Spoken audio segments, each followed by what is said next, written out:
Hey guys, so this is like 12:30 in the morning and I'm with Daddy Tinubu at home.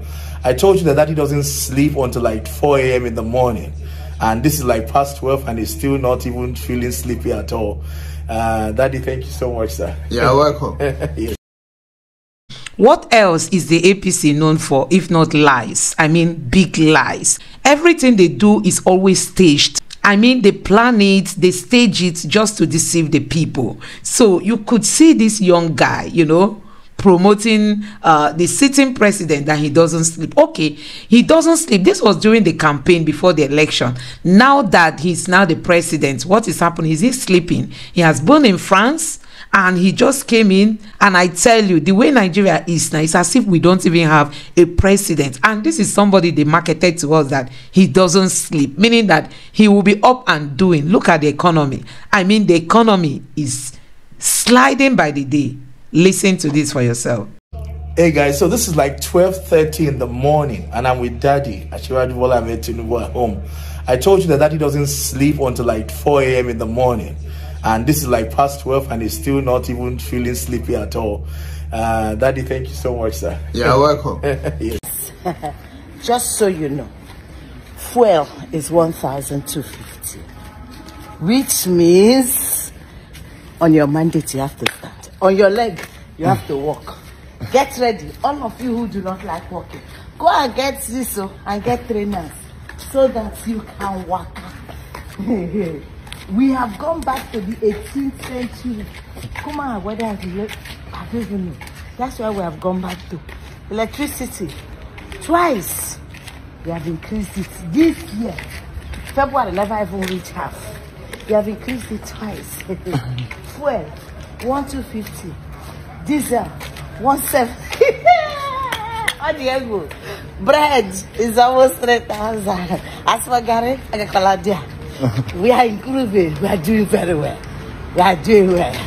The mommy was and daddy was, especially the ones with plenty children. I don't know how you will manage it, but you will manage. So that's what they say we should. They say we should suffer. That we have to suffer. The suffer has to reach climax before it will be soft. Welcome to suffer.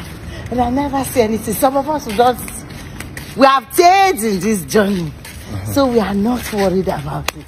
Now, hey, Gen Z, Gen, every Gen. No worry. When you go to the shop, see, import duties is now 1,450 US dollars. Hey, from 900. See increase. See increase. Hey, after now, you have not put anything in place. You are just busy. Increasing. Tax. They say your father served, Abi. Your father served with whips. And God, I will. Your father ruled with whips. And King said, but how will you rule me? Iron. I never say iron. Wait, this is ukulele. Ukulele 101. Yeah. That's Pay our January salary, Nigerian workers lament. So guys, things are getting tougher. I mean, it will even get to a point that paying salaries is going to be hectic for this administration. They said they met a bankrupt Nigeria, that Nigeria doesn't have money. But we've seen the kind of lifestyle these our politicians are living. They don't want to cut costs, you know. They don't want to reduce the expenses they are into as government officials, but they only allow the masses to suffer. Listen to what this man said. The federal government of Nigeria does not have any revenue problem, because we know what to do to raise revenues. What we have is overbloated expenditure that is creating problem for Nigeria. If you look at the 2024 budget, 28.7 trillion, between the wages and non-wages expenditure, we have over 16 trillion that is budgeted for wages, and then debt servicing recurrent expenditure. Practically, the deficit that we are going to be borrowing is what we are going to be investing in capital project. Everything we are going to earn based on the revenue side is going to be wasted on less than 1 million civil servants and political office holders, which is not right. We need to find ways of cutting cost of governance by at least 60%. Just take, for instance, the issue of the committee that was set up to discuss review of minimum wage for civil servants. 37-member committee. It was alleged that they made a request to Mr. President for 1.8 trillion for committee allowances, and then he approved 500 million. There is no basis for us to even approve 1 naira for such committee. Look back in 2011 when minimum wage was 18,000. The exchange rate was 155 naira to $1. That simply means minimum wage was $116. In 2018, when it was reviewed, exchange rate was 361. Minimum wage was $83. It's just simple. You don't need any skyrocket science. Average of 116 plus 83. Yeah, I just needed to cut in there. 99.5. Dr. Obiareri, I just needed to cut in there that it's actually 1.8 billion that was requested, and then it was cut down to 1 billion, which was formally made as a request. And then, of course, President Tinubu is said to have approved 500 million naira. So I just needed to put that correctly. Let's go ahead then. We have no. This is the kind of things that infuriates Nigerians. This is the kind of things that makes Nigerians see the political office or that as very insensitive. I'm telling you the shortest cost around this. Minimum wage 2011 was $116. Minimum wage 2018 $83. Average of minimum wage 2011-2018 is $99.5. What is the current NAFEM rate? Apply it. Minimum wage for civil servants should range between 100,000 to 150,000 naira per month. You don't need an overbloated committee of 37 men that will still eat up into the scarce revenues that we have for them to decide. Even the civil servants know what is due to them. So we do not need any skyrocket science to scientifically derive what is the minimum wage that can at least assuage the suffering of the civil servants. 100,000 to 150,000 is the range. You don't need any committee wasting our 1 billion naira or 500 million naira for that committee. They should take note of this. Now, Cardoso said some very interesting things. I am so glad to hear that they've eliminated ways and means. And again, he also mentioned the issue of liquidity that came in of about $1 billion. And of course, that has to do with some of the debt policy steps that he has taken.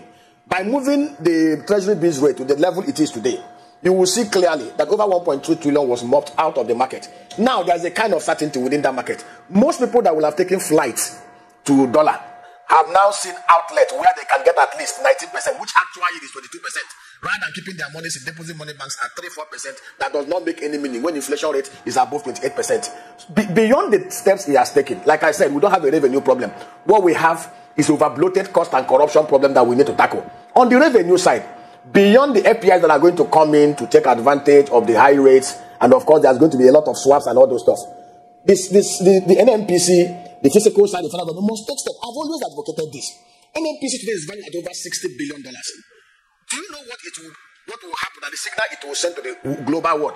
If the federal government of Nigeria decides to take a step to privatize and divest 55% of its holding in NPC, just like they did in LNG, and bring in deep-pocketed, technically savvy private investors, that will get in at least $82 billion into the financial account. Enough liquidity to cushion the effect. So guys, ignorance is one of the worst things, that anybody should experience. I mean, when you lack proper knowledge to do something. And these people, they just thought it's all about grab it, snatch it, run with it. Now they don't know what else to do with the power they grabbed. So you can see that they don't have any clue. And my question remains, why have they not hired this man? I mean, this man has a whole lot of, strategy in his brain. And you can imagine those information are just the line waste in this man. Instead of this government to reach out to this man and hire him, they really need to go look for this man. This man has so much information. For me, I think this government should hire this man to help them out on how to manage the economy. The problem remains, do they even have the political will? For the fact that they are comfortable and Nigerians are suffering, it doesn't mean anything to them. Are they ready to change the status quo? We just keep watching to see how things get to. But it's really a pity that the ordinary masses are the ones suffering all this. Let me know what you think in the comment section below. Please don't forget to subscribe to the channel. Turn on your notification bell. Please give this video a like so that YouTube can recommend it to others. And drop your thoughts in the comment section below. Thank you.